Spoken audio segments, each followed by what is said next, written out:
The city felt wrong that morning, a stillness that warned instead of calming. Emily Carter, wrapped in her signature red dress under the Texas summer heat, paused at her mansion's gate.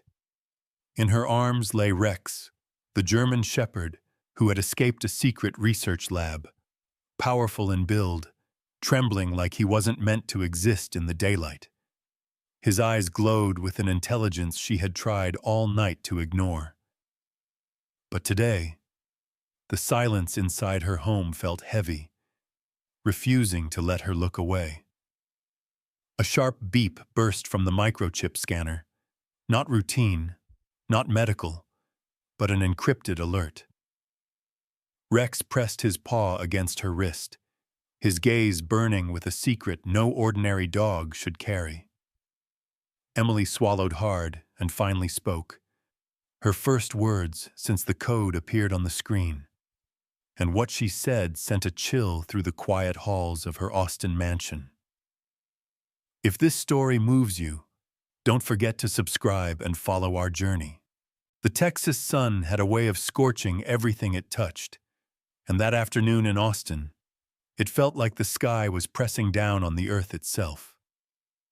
The city shimmered under waves of heat rising from the asphalt, and the industrial district, an expanse of rusted warehouses, abandoned lots, and dirt roads, looked even harsher than usual. Cicadas screeched from somewhere in the dry trees, and the wind carried a dusty warmth that stung the eyes. But amid the oppressive stillness, something broke the monotony. The sudden blare of an alarm. Behind a tall chain-link fence topped with razor wire, a metal door burst open. Out shot a German shepherd, mud-smeared, ribs showing through patches of matted fur, a long red gash streaking down one side. The dog was young, perhaps a year old, but his body was already muscular, athletic, built like something engineered rather than raised. Around his neck were bruised indentations where a metal restraint had been ripped off by sheer force or desperation.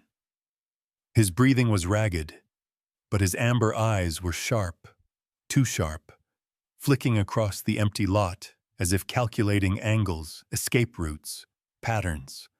Behind him, red warning lights pulsed through the dusty air, painting his fur in flashes of crimson. The warehouse was not what it appeared. What looked like an abandoned storage depot was, in truth, a research facility sealed behind corporate silence and military funding. And the creature fleeing it, experiment number 07, was never meant to reach the outside world. The shepherd sprinted across the cracked pavement, legs trembling but determined, as the alarm bleated louder. A mechanical voice echoed behind him. Containment breach. Code Omega. Subject 07 has escaped. Repeat. Subject 07. The dog didn't look back. He bolted into the city, swallowed by the heat. Across town, far from the industrial wasteland, Emily Carter eased her sleek black coupe along a sun-bleached road that wound past a series of modern luxury homes. Emily was 36, strikingly beautiful, with long chestnut hair that fell in soft curls down her back, a warm tan complexion, and expressive dark eyes. Her posture was always elegant, graceful shoulders, chin slightly lifted, an unconscious habit from years attending charity galas and business events. She wore a lightweight red summer dress with a matching red blazer draped loosely over her arms, the kind of outfit that looked effortless yet cost more than most people's monthly rent. Emily had money, old money, the kind inherited rather than earned, but she also had a softness to her that wealth hadn't hardened. She was kind to waiters, generous to those struggling, and unfailingly polite even to strangers. Yet beneath that warmth lay a quiet loneliness, a consequence of losing her parents early and navigating adulthood largely on her own. As she drove, the heat outside warped the edges of the road into a shimmering haze. That was when she saw him. Just a flash of movement, on the shoulder. She slowed, squinted, then braked completely. Something was lying on the gravel. A dog. Large but curled into a tight, trembling ball, his sides rising in quick, shallow breaths. Emily stepped out of the car, the sun hitting her instantly like a blast from an oven. She knelt down, ignoring the way gravel bit into her knees. The shepherd lifted his head weakly, his tongue hanging out from exhaustion. Up close, he looked worse. Cuts along his legs, dried blood near one ear, dust coating his fur. Yet his eyes were startling, intelligent, alert, watching her with both fear and hope. "No leash, no tag," Emily murmured. She glanced up and down the empty road. No joggers, no cyclists, no frantic owner searching. "What happened to you?" The dog didn't answer, of course, but when she extended her hand, he did something that broke her heart. He leaned forward, just barely, and pressed his forehead against her palm. Trusting her, choosing her. She shrugged off her blazer, spread it on the ground, and carefully gathered the dog into her arms. He was heavier than he looked, but his body felt strangely tense, as if coiled with something more than fear, strength barely contained.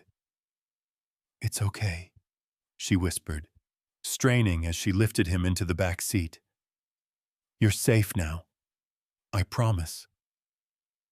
The drive to her mansion was silent except for the hum of the AC. The shepherd lay on the seat, eyes half closed but still tracking the world through the windows. Emily kept glancing back at him, worrying.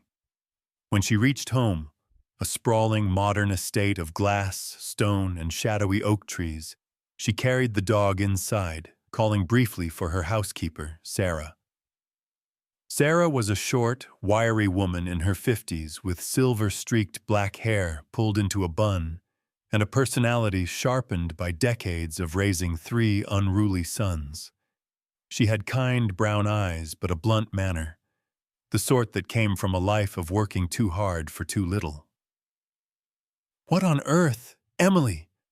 That dog is bleeding." "I know," Emily said softly. "Help me get him settled." Together they laid the shepherd on a soft rug in the sunroom. Emily stroked his neck gently. His breathing steadied. His eyes fluttered. He trusted her completely. That night, after Sarah went home and the house grew quiet, Emily took Rex, yes, she had already decided that was his name, out to the patio for fresh air. She closed the automated gate behind them. She didn't notice the small click of a camera lens far away, didn't see the grainy image of her car being zoomed in on a monitor, didn't hear the cold voice in a dark room. "Experiment 07 has been retrieved by a civilian. Locate her, recover the asset.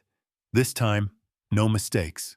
The Carter estate rested on a quiet rise overlooking the Colorado River, where the late summer heat clung to the air like a lazy veil.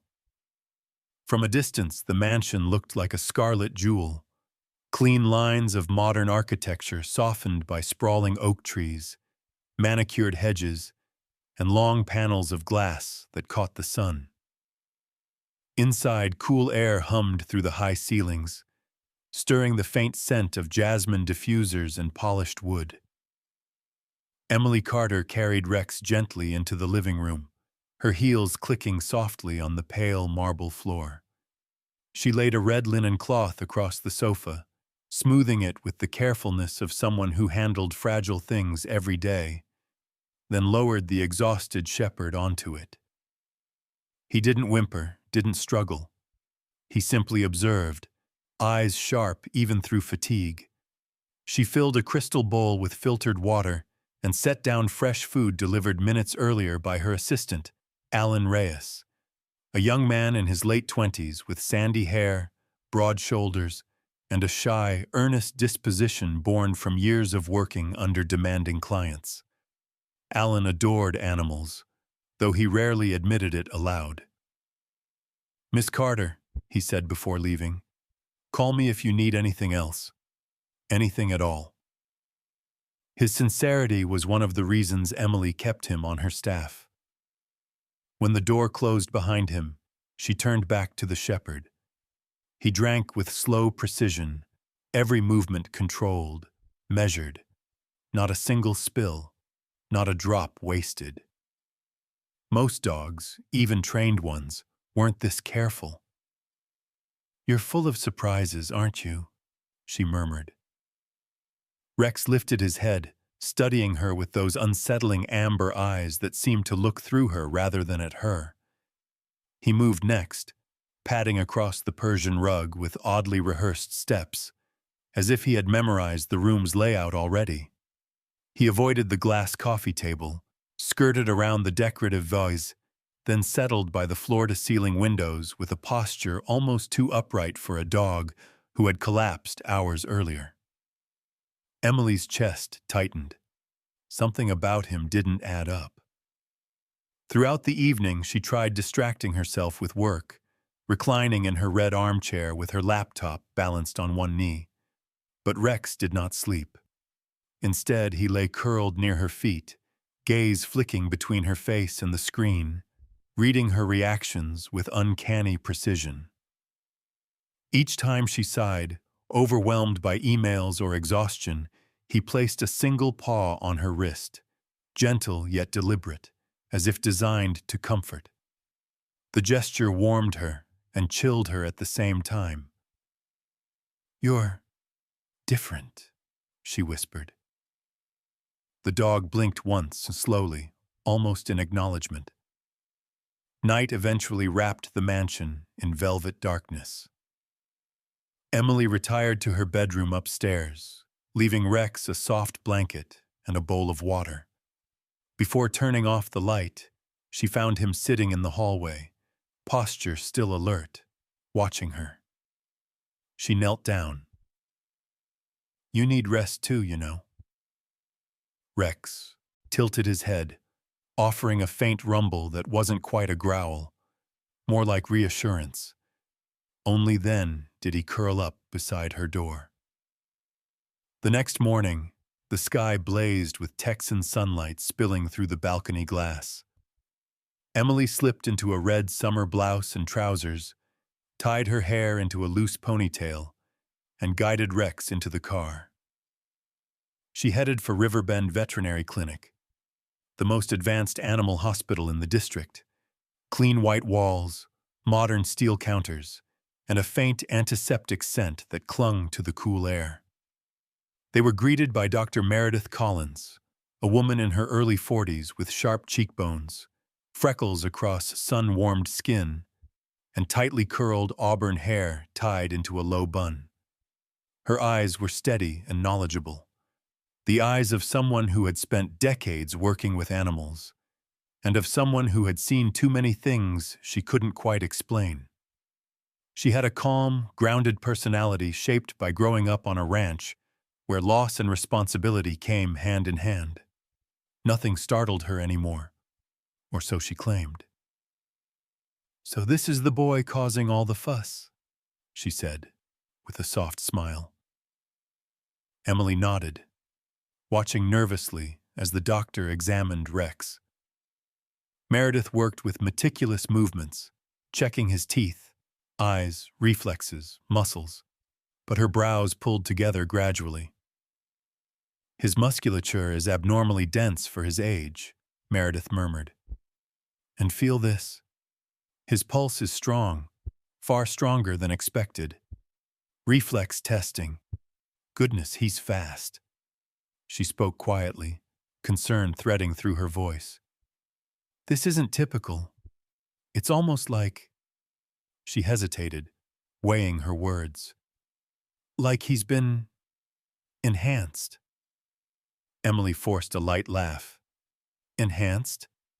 Like a superhero dog?" Meredith didn't laugh with her. Instead, she gently stroked Rex's head, frowning. "Just keep an eye on him," she said softly. "If anything unusual happens, call me immediately." As Emily exited the clinic, her hand lightly gripping Rex's leash, something prickled at the back of her neck. Across the sunlit parking lot sat a black SUV with tinted windows. Its paint gleamed too cleanly for the dusty weather. It didn't move. Didn't start. But Emily swore the front-facing camera on the windshield dipped ever so slightly, as if focusing. Rex noticed too. His ears perked, posture stiffening. "Come on," she whispered shakily. She guided him into the car quickly and pulled out of the lot. In the rearview mirror, the SUV remained still. Watching. Waiting. By the time Emily reached her mansion again, her pulse had steadied, but something cold lingered beneath her ribs. She carried Rex inside, trying to shake off the unease. She didn't see the man sitting behind the tinted SUV's wheel, a man with a carved jawline, stubble lining his cheeks, and hard gray eyes that reflected no empathy. His name was Agent Lowell Hart, mid-40s, once a military intelligence officer before becoming a covert asset, retriever for private research firms. Years of betrayal during deployment had hardened him, leaving him distrustful, calculating, capable of anything. He spoke into the radio clipped to his vest. "Target visually confirmed. Civilian has the asset." A pause. "Awaiting orders." And in the shadows of the car, a second voice crackled through the speaker. "Do not lose her." The message had replayed in Emily Carter's mind all afternoon. A cold whisper sitting beneath the warm Texas heat. By sunset, the sky over Austin had turned a bruised orange, fading into the deep indigo of approaching night. The cicadas screamed overhead, their metallic buzzing coating the humid air as streetlights flickered awake one by one. In her bedroom, Emily stood before the mirror in a crimson jumpsuit tailored perfectly to her figure. Sleek, elegant, unmistakably expensive. The red fabric reflected the soft lamplight, giving her the appearance of someone who belonged in a world of charity galas, not in a spiral of danger she barely understood. She tied her hair back and exhaled quietly. She needed answers. Answers she feared would only lead her deeper into trouble.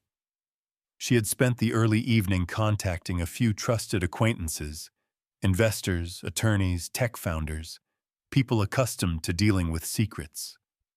Among them was Gerald Pike, a balding financial advisor in his 60s with bushy gray eyebrows and a reputation for knowing far more than he ever said aloud.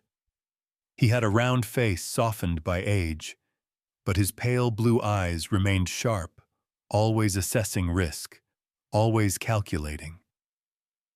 Years of surviving corporate politics had made him cautious, almost paranoid, but he genuinely respected Emily and had mentored her since she first inherited her family's assets.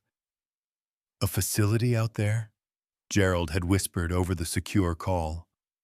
"You didn't hear this from me, Emily, but I've had clients mention a biotech contractor operating under government shadows. Location matches what you're describing. Military applications, high security." His voice cracked slightly, a rare event for the man. "If your dog came from there, you're in real danger." Emily felt her stomach tighten. "What kind of danger?" A long pause. "The kind you don't outrun easily." Now, hours later, her mind still echoed his warning. Rex waited by the sliding glass doors, ears perked, his powerful frame illuminated by the dim glow from the patio. His fur had been brushed clean, revealing just how striking he truly was. Wide shoulders, sleek lines of dark sable fur, and those amber eyes that always seemed one step ahead of everything. If he was a year old physically, his gaze belonged to something older, sharper, engineered rather than raised.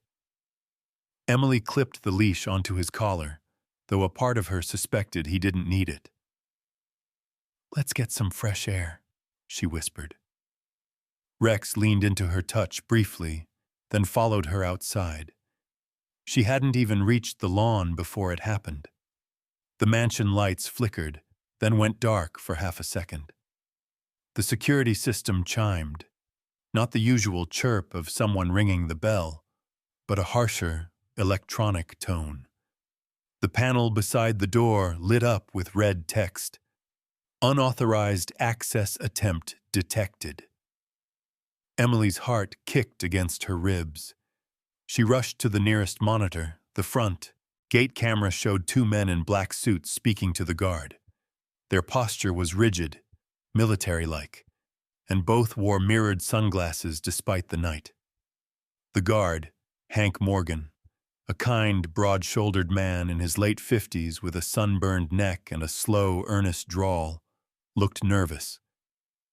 He tended the Carter estate for years and took pride in protecting it, but even from the grainy camera feed, Emily could see the tension in his clenched jaw.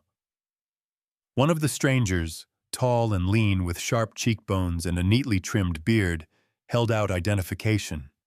The other, bulkier with a square jaw and skin tanned from long hours outdoors, spoke with an icy steadiness. "We're here to retrieve corporate property, a dog, German Shepherd, designation 07. Hank frowned deeply. "Miss Carter didn't mention any visitors."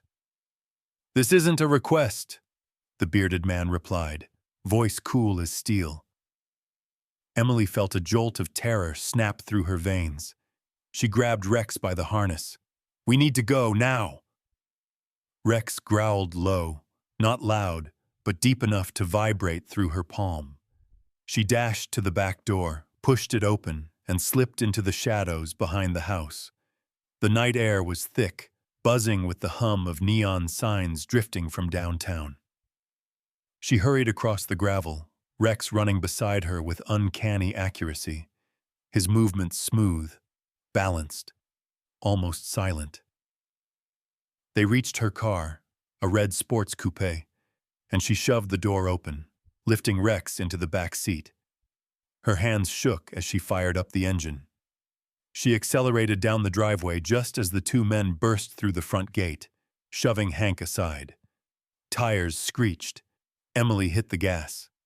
Behind her, a black SUV, the same one from the clinic, roared to life, headlights slicing through the night like twin blades. "Hold on, Rex," she whispered, breath trembling. Austin's nightlife unfolded ahead. Rows of bars glowing pink and blue and violet. Crowds of tourists laughing over blaring music. Street vendors calling out beneath neon signs. Emily weaved through traffic, her red coupe darting between cars like a streak of fire. The SUV stuck to her rear bumper mercilessly. Rex stood firm on the back seat, weight shifting with every turn, his eyes locked on the road behind them, as if predicting each movement of their pursuers. They shot past a row of food trucks, under a glowing bridge, across the bustling heart of 6th Street. The SUV didn't relent. Then, without warning, the GPS flickered. The map glitched. A new route appeared, glowing bright red.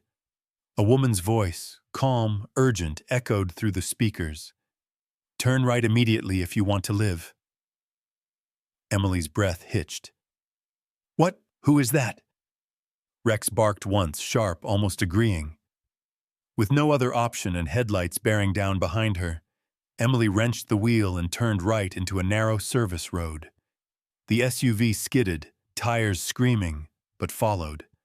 The road led them toward an abandoned warehouse district on the outskirts of Austin.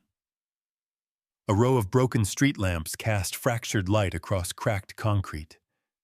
Graffiti spread across shuttered loading docks like old scars. Emily braked hard as a lone figure stepped out from between two derelict buildings. A woman, tall, slender, wearing a dark coat despite the heat. Her hair, jet black, cut blunt to her shoulders, blew slightly in the warm wind. Her posture was cautious, yet confident. Emily stepped out slowly, Rex at her heel. The woman lifted her hands. "Emily," she said, voice steady but heavy with fatigue. "I'm the one who created him." Her eyes glinted with equal parts guilt and urgency. "And if you don't listen to me, both you and Rex will be taken and used as experiments." The SUV's engine rumbled behind them. Night pressed in, and everything went still. The warehouse smelled of rust, dust, and old machinery, an abandoned relic of Austin's industrial outskirts. But beneath the dim amber glow of a fractured overhead lamp, a different kind of tension filled the air. Emily Carter, still dressed in her fitted red blazer and matching trousers that caught the faint light like embers, stood frozen as the woman from the shadows stepped closer. Rex pressed himself against Emily's leg, tense, protective, ready. The stranger revealed her face fully at last, a pale woman in her late 30s with severe cheekbones, tired hazel eyes, and dark hair cut sharply to her shoulders. Her features carried the sharpness of intellect dulled by guilt, and her posture told the story before her mouth did. Years spent hiding, running, regretting. "My name is Dr. Hannah Miller," she said quietly. "I'm the one who designed him." Emily's heart sank. Designed. Not raised. Not adopted. Designed. Hannah's hands shook as she lowered them. Up close, she looked thinner than she had first appeared. Long fingers, bony wrists, lab coat paleness, even beneath the grime of months spent in hiding. Her voice, though soft, carried the exhaustion of someone who had spent too long looking over her shoulder. "I didn't mean for any of this to happen," she murmured. "I didn't want them to turn the prototypes into weapons." Emily swallowed, her mind sharpening. "Start from the beginning." Hannah nodded slowly and gestured toward the interior of the warehouse, where old wooden crates and broken equipment cast long shadows. She led Emily and Rex behind a set of rusted shelving units to a makeshift desk, really just a metal panel balanced across crates. Papers, hard drives, and notebooks scrawled with formulas lay scattered across the surface. On the far side sat an old terminal, its screen flickering faintly with lines of code. "Rex wasn't born the way other dogs are," Hannah explained, voice trembling only slightly. "He was part of the K9 Apex Initiative, an unregistered military project meant to create enhanced service dogs. They wanted intelligence beyond natural limits, emotional imprinting stronger than instinct, and reflexes that could outmatch human handlers." Emily stared at Rex, who lifted his head proudly, though his eyes softened under her gaze. Hannah continued, "Each canine was assigned a preliminary anchor, a handler meant to stabilize them during training. But when the power outage happened, Subject 07, Rex, escaped. The system had already been scanning for a new anchor, someone compassionate, someone he would imprint on instantly. And he found you." Emily shivered. "So you're saying he didn't just choose me? He was drawn to you," Hannah replied. "Bonded, emotionally, neurologically. That connection is why he listens to you, and why he would die for you." A silence fell. It wasn't comforting. It was heavy with implications. Hannah rubbed her forehead tiredly, revealing a faint burn scar at her hairline, something she had gained, perhaps, during the facility meltdown. I left the project when I realized they weren't going to stop at dogs. You can enhance an animal's body, but when you start integrating synthetic instincts and behavioral controls, you lose their soul. Her voice cracked. I refuse to keep participating. That's why they want me dead. Rex growled, low, deep, protective. Emily rested her hand on his head. Why come to me? Because, Hannah said, you're the only chance he has. The only chance any of them have. She tapped a drive on the table. This contains everything. The research, the illegal funding trails, footage of the tests. If this goes public, the entire operation collapses. Emily took a slow breath. In this warehouse, surrounded by dust and secrets, everything became painfully clear. She had two paths. Give Rex back, stay safe, forget this ever happened. Or use her wealth, her influence, her reach, both in business and media, to burn this entire operation to the ground. Rex nudged her hand again, as if sensing her conflict. Emily stared into those amber eyes that held not just intelligence but trust, unshakable trust. She tightened her grip on the red ribbon loosely tied around his neck. I'm not giving him back, she said, voice steady. If the world needs someone to fight this, then a spoiled millionaire in red might actually be the perfect person. Hannah exhaled, half in relief, half in dread. Then we need to move fast. They worked quickly under the dim lamp. Hannah set up encrypted transfers. Emily contacted a lawyer with a reputation sharper than knives, and together they prepared a coordinated information dump across media outlets. Rex lay nearby, vigilant, ears twitching at every distant sound outside. But beyond the warehouse walls, danger was accelerating. A small monitor on Hannah's improvised desk beeped sharply. She froze. They've locked onto his biosignal, she whispered. They're tracking him. Emily felt her pulse spike. Then we leave. Now. They sprinted toward Emily's car, Rex leading with uncanny awareness, Hannah clutching her drives to her chest. The night outside had deepened, the heat fading into a tense stillness. Emily started the car, and they sped toward the city. For a brief moment, hope flickered between them. But then, a blinding burst of headlights. A massive, unmarked truck screeched across the road, cutting them off. On the opposite side, the black SUV appeared, predatory, silent. The GPS died. Phones died. Every signal vanished. White headlights pinned them in place. A voice boomed through an external speaker. Hand over the dog. You have no idea how valuable he is. Rex stepped forward on the seat, a growl rising.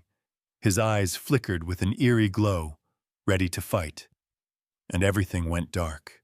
Morning sunlight poured over Austin like warm honey, spreading across rooftops, gleaming off car windows, and glinting through the glass walls of coffee shops beginning to stir with life. But the brightest thing in the city that day wasn't the sun. It was the breaking news flashing across every TV screen. Inside a cozy diner near the river, a wall-mounted television played the report as customers whispered in disbelief. A middle-aged waitress with curly blonde hair and a motherly roundness, Martha Hale, known for her chatty warmth and soft heart, paused mid-pour as the anchor spoke. This morning, federal agencies confirmed the shutdown of a covert biotechnology group accused of illegal experimentation on animals and military collaboration without authorization. Leaked documents and recordings have revealed years of violations. The anonymous source behind this release is still unknown. Martha glanced toward the window, hand trembling slightly. "Poor creatures," she whispered, shaking her head. "God bless whoever freed 'em." She couldn't have known that the woman responsible was already miles away, beginning a new chapter of her life. Across the city, in a modest hotel where they had taken temporary refuge, Emily Carter stood by the window, the morning sun illuminating her red maxi dress like living fire. Her hair, loose around her shoulders, caught the light in soft waves. Weeks separated her from the night she and Hannah had escaped the blockade. Weeks filled with hiding, planning, waiting, and then, finally, witnessing the collapse of the organization that had created Rex. She traced the outline of the small scar on her shoulder, a residual reminder from breaking through the truck's shattered rear window when Rex had leapt to protect them. The wound had healed, but the memory remained sharp. On the other side of the room, Dr. Hannah Miller sat cross-legged on the carpet, sorting through her remaining research notes. She looked healthier now, still thin, still with shadows beneath her hazel eyes, but calmer. Her posture had softened. Her movements no longer darted like those of someone expecting hunters around every corner. She wore a loose gray sweater, her dark hair tucked behind her ears. "The exposure worked better than I expected," she murmured, scrolling through her laptop.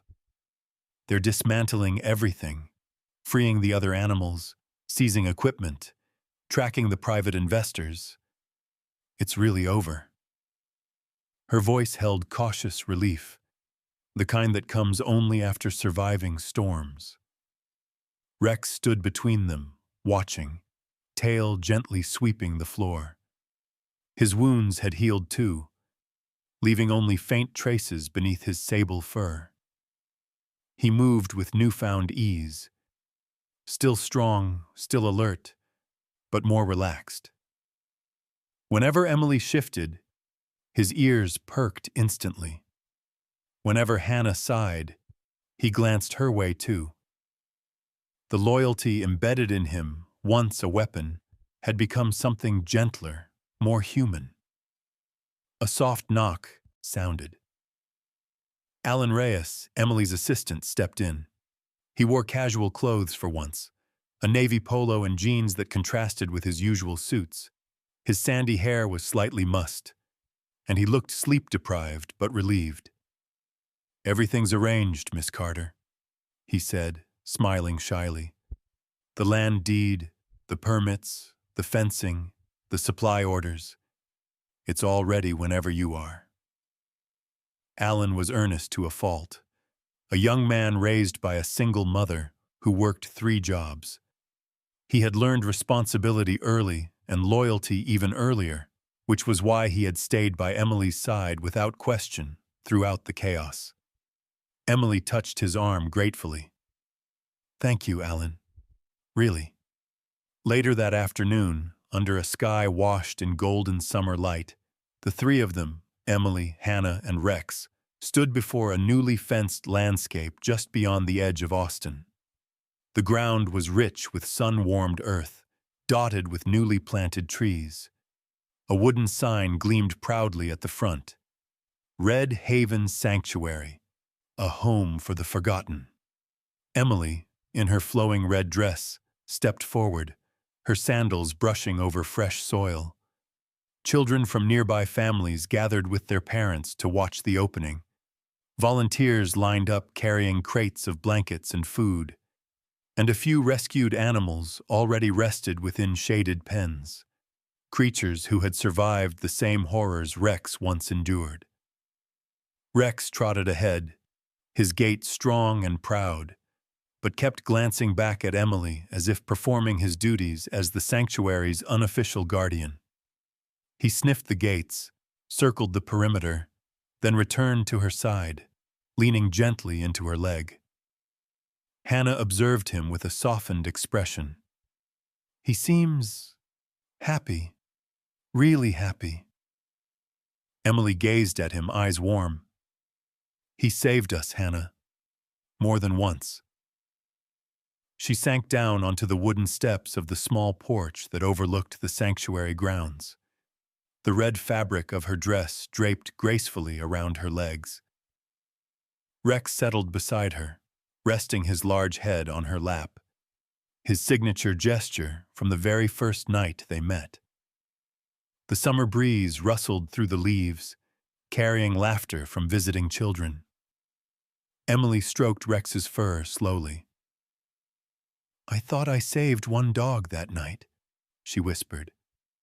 "But he saved me from a life without purpose." Rex pressed a paw lightly onto her hand. Faithful, reassuring, whole. His amber eyes, once haunted, now reflected nothing but peace.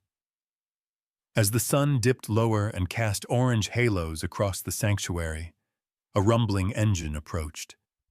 An old, dented pickup truck stopped at the front gate.